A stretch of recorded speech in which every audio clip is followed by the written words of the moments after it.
At this time, I'd like to introduce our chair couple for this year's Salute to Youth celebration, Ken and Regina Witkowski.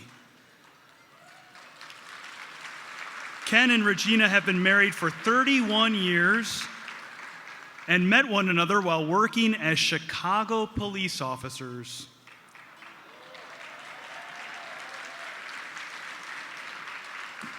They have 3 children, Jonathan, Tiffany, and Trevor. Ken is a 1989 graduate of Marmion and a member of our Board of Trustees, serving on the Development Committee, a retired Chicago police officer and current Senior Vice President of Calamos Investments and Real Estate, as well as their Director of Business Continuity. Regina is an administrative clerk for Rickover Naval Academy in Chicago. She is also the archery coach, Sea Scout skipper, and liaison for the sewing club, which also facilitates the costume design and production for the Academy's drama program. Ken has a true love and dedication for Marmion and is always ready to assist in any way he can. I now invite Ken and Regina to offer a word of welcome. Ken, Regina.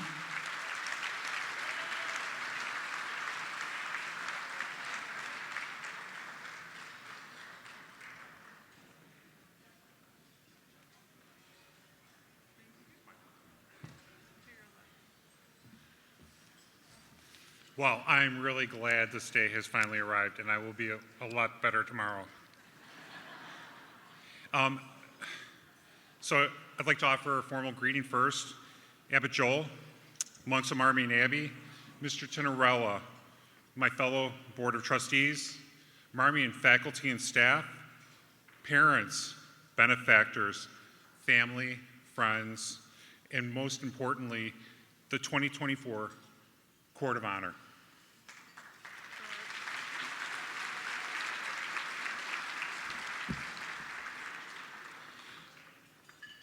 This is a really special evening for me. I am nearing my 35th anniversary, having graduated from Marmion, and this is also the 90th anniversary of the inception of the Academy. My mother is here tonight, and I know she probably finds this very ironic. When I graduated, my mother reminds me that I repeatedly talked about how much I hated the Academy and that I was never coming back. And every time I talk about the Academy and what I'm doing to support it, I know she finds a lot of humor in that. Thinking back about my time there, though, I remember being salty. I remember being a punk 18-year-old kid. But for the life of me, I don't really know why I had that feeling at that time.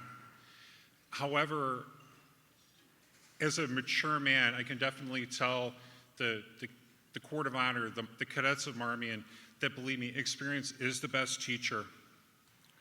I've talked with many people prior to this evening, a lot of my Academy brothers, many of them are from different classes, and some of them have told me that, the Academy has changed. It's not the Academy that we went to. And to them, I have told them that, the Academy is different today, but in some respects, it's the same.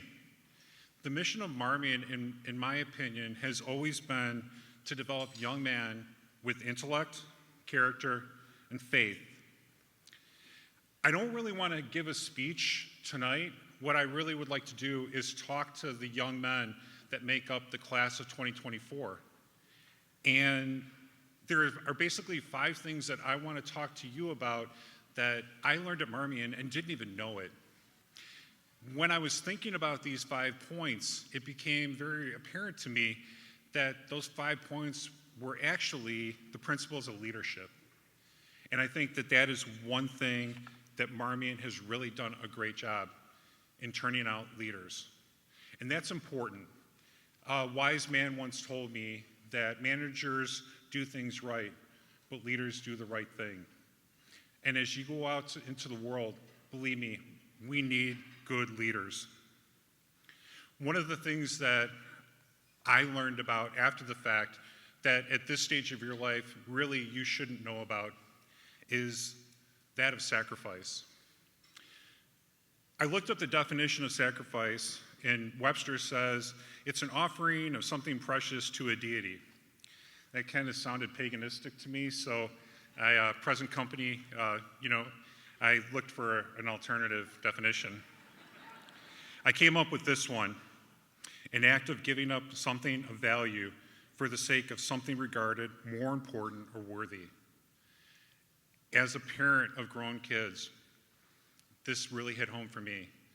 And the reason I want to talk to the Marmion Cadets of 2024 is because I want to basically tell you about the sacrifices that people have made to give you the opportunity and the experience of going to Marmion.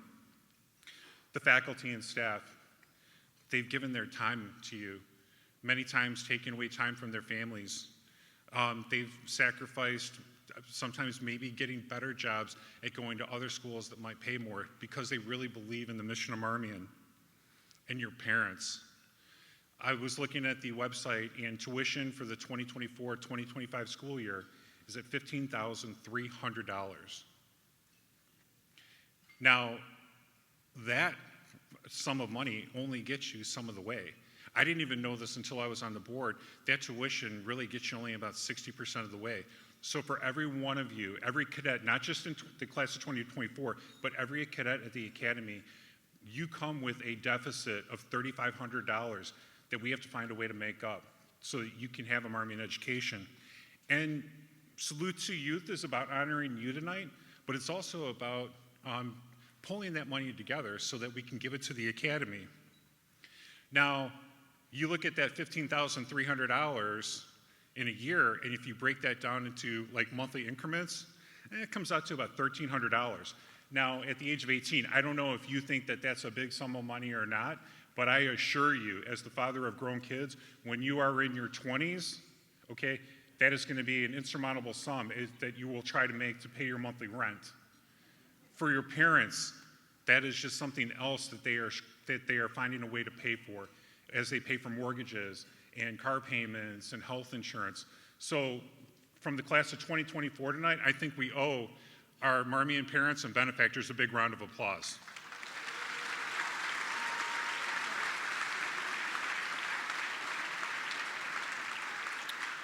Okay, another thing that I learned about was opportunity. An opportunity is a favorable combination of circumstances, time, and place. It's a chance for advancement. You've been presented an opportunity to go to Marmion. What I ask is that you make the most of it and you honor the people that have provided you that chance. As you leave the academy and you grow, you will have other opportunities set before you. You need to know that a lot of times these opportunities come at the reputational risk of others that are providing that chance. I'm not here to really talk to you about the things I've achieved in my life, but I do want to let you know that there's been many opportunities that I've benefited from that I really take to heart. At the age of 32, I was selected to be a police chief. Okay, I was a young man. I had about 11 years on the job, and the people that selected me, they really went out on a limb. When someone goes out on a limb for you to give you that chance, we owe it to them, to honor them by doing the best job that we can and to make the most of that opportunity.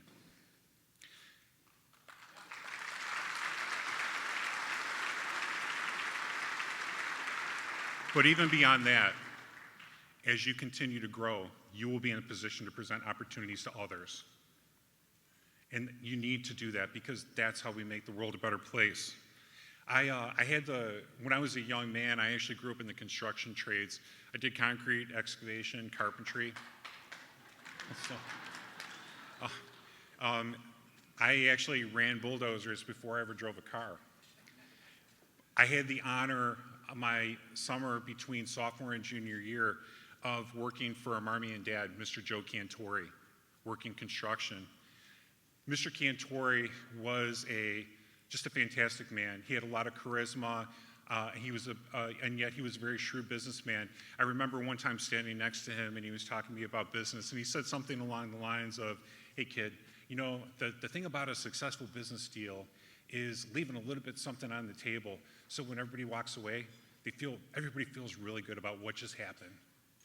And I think that just kind of was the essence of the experience that I got from Marmion.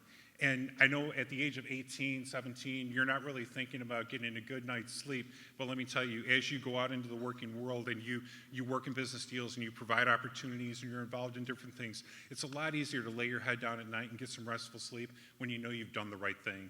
So really, use those opportunities wisely and use them to help other people.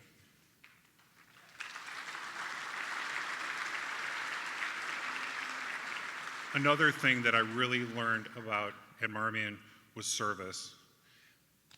When you look at then Marmion Military Academy, I mean, it was just ripe with examples of service. The monks of Marmion Abbey, what can you say about this wonderful group of men? When I think of them, I think of them very fondly. I walked around the academy yesterday with my roommate who's sitting at my table tonight. I remember these men like it was yesterday, and I think of all of them fondly. Even I was at the last board meeting, and Father Vincent came up to me, and I said, "Hi, Father Vincent, how are you?" He's like, "Do I know you?" And I said, "It's me, Ken Witkowski. I was in the dorms with you." He's like, "Oh, you probably hated me, right?" I said, "No, Father, no, I didn't." And I really meant it. These men mean so much to me, and that's why I was honored to have Father Michael Burrows sit at my table tonight. Probably one of the dearest men in my life, and I'm very proud to say that I have a coffee mug sitting on my desk right now that bears his likeness. I also have one from Father Basil. When I brought this up with Father Michael yesterday, he actually said something along the lines, "Well, I think we kind of look like each other." But that's what these men mean to me. The faculty and staff of Marmion as well. What can you say?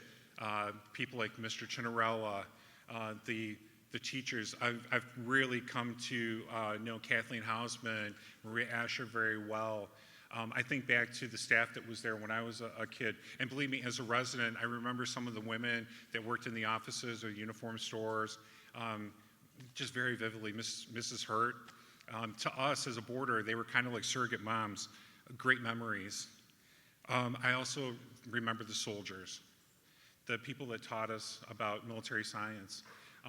These were very great men that dedicated a lifetime of service to our country and then imparted wisdom upon us as young men and really molded generations of cadets that made up the battalion. When we also talk about service, I often think about it being directly connected to the term dedication. This is something that was really important to me. I graduated in 1989. I was actually appointed to the police department in 1991. Because of the lessons I had learned in respect, I was very well received by senior officers, and I had the luxury and privilege of working around a lot of great men and women that had been in my chosen profession for 20, 25, 35, even almost 40 years. Now, we live in a time today where a lot of people change jobs like people change their socks. So I've always had a lot of respect for someone that does a job forever, that has longevity in the workplace. And to the young people here today, I can tell you this, okay? No one does a job for 3 or 4 decades out of need. They do it because they love it. There's a person here that I would like to honor tonight who actually started teaching at Marmion when I started going to Marmion, and he's still there. Where is Mr. Rob Riebenstorff? Where are you at, sir?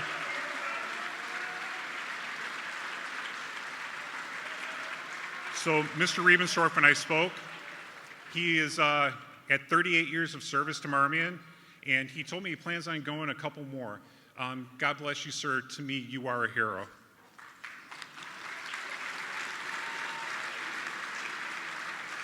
Now, the thing about service is it's not about achieving greatness, but it's about doing great things.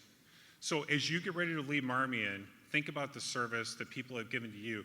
Be of service to others and try to make the world a better place, because we really need it now. As I bring this little talk home, I only have two more quick things to talk about, and they're both very important, but I had to prioritize one over the other, so I'm going to save the best for last. So what I want to talk to you really quick is about family. A family is a unit that provides love, support, and stability to its members. An ideal family fosters a positive environment for growth, learning, and emotional well-being. That is Marmion. That's what Marmion has done for me. I know that's what Marmion is doing for you. Marmion, the term family for me is also synonymous with team. You are now a part of a team, a part of a family. As cadets, you've been part of the Marmion family for 4 years.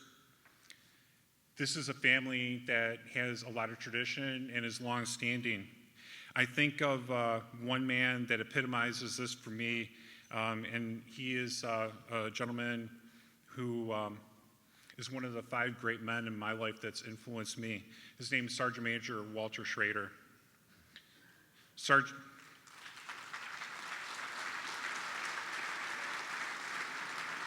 The Sergeant Major gave 57 years of his life to Marmion Academy.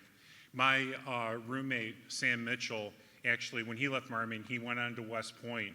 And yesterday, as we walked through the halls of your school, our school, Sam proudly said that, in his opinion, Sergeant Major was probably one of the most influential people in his military career. Sam retired from the Army after 27 years of service as a lieutenant colonel.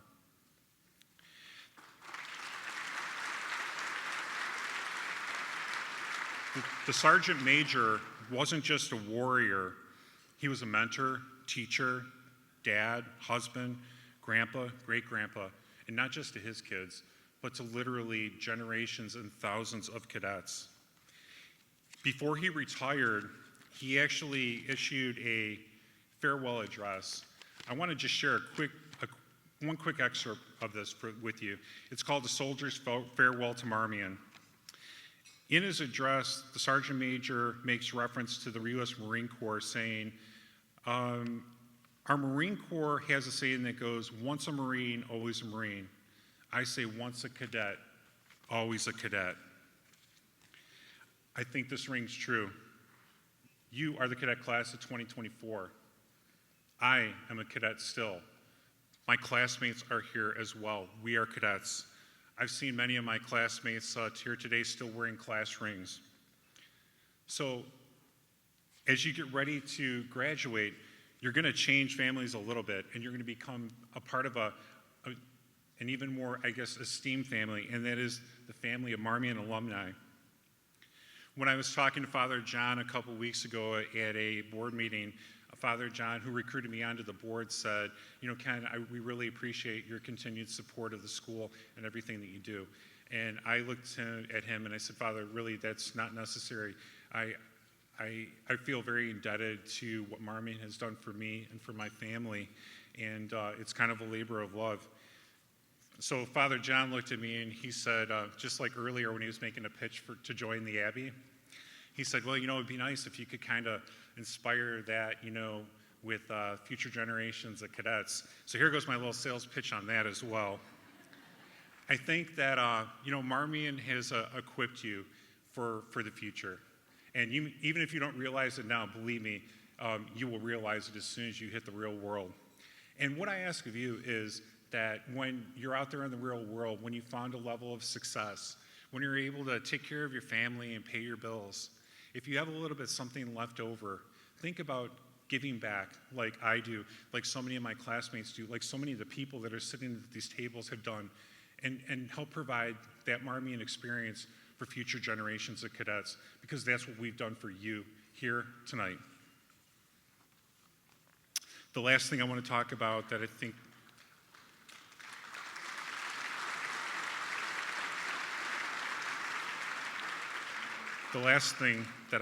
to you about I think is the most important thing to me, and that's faith. I actually almost wanted to joke about this a little bit. My roommate and I were walking through the Academy Chapel, and we were talking about how we used to go to Mass 5 to 6 days a week. I liked going to Mass, and I chose Catholicism, so it was important to me, but it also helped us get to lunch a little earlier, which was always an important thing when you're a resident. That being said, okay, what is faith? Faith is a belief in God or the doctrine of a religion. I'm proud to say that when we were going to Marmion, although we're a Catholic school, okay, Catholicism, I don't know, was really like the key. We went to school with kids that were, of course, Catholic, but also belonged to other Christian religions. We went to school with kids that were Muslim, were Jewish, Buddhist. I even had a friend that was a Sikh. Marmion was welcoming to all of those young men, and it did its job to mold them and send them out to make the world a better place. Marmion's motto is Crede Deo, Lectare Pro Eo, to believe in God and to strive for Him. I can honestly tell you as I stand before you that this has literally been the ethos for my life. It's given me guidance. It's helped me make good decisions. And honestly, in my previous career, I think it's really helped to keep me safe. Faith is very important to a lot of people. Some people, they use their faith to help them through hard times, but I think that faith is something that you can never take for granted. And as I've worked in business for several years now, I've come to know a lot of great business people who don't take faith for granted and actually use their faith to help provide them guidance in their business endeavors. And I know a lot of really talented and successful businessmen that actually come together routinely to study the Bible. So you have a good foundation for your faith. I've talked to boys and they've raved about the Kairos treatment, the Kairos retreats and whatnot, and the hard work that Pure Ministry has put into you. So keep that faith close. Use it as a tool to guide you through life, to help you make those tough decisions, to help you be a better person. And don't ever take it for granted. It's very important. The power of prayer is something that also is just a priority in my life. I'm always praying just for others. I pray for peace a lot. One thing I try to never really pray for, though, is myself. The reason I don't pray for myself is because I think if I'm praying for myself, it's kind of like bartering with Jesus, and that's a situation I never try to put myself into. I say that because during my career in law enforcement, I found out how fragile life can really be. There are many times when I was on scenes where people had fallen into harm's way, and they saw the end near. And I saw many of these people begging out for God's forgiveness, even though that they had done dirt, and that's what put them into the situation in the first place. Knowing better from what I was taught at Marmion, I never really wanted to put myself in a position where I had to call out for God's grace as a second chance, or because I hadn't done the right thing. I think that when you leave here, you should always try to do the right thing, and never put yourself in that position where you've got to pray for His forgiveness when times are tough or you've done the wrong thing. I personally try to always stand ready for judgment. The only thing that's guaranteed is right here, right now. Tomorrow's a maybe. So what I say to you on the topic of family is go out there and live your life the best you can. Love the people that are close to you, and just put caution into the wind. I told you earlier that I pray a lot, and I pray for others. Tonight, I'm praying for the Marmion class of 2024. I wish you all the best of luck in your futures. God bless you all.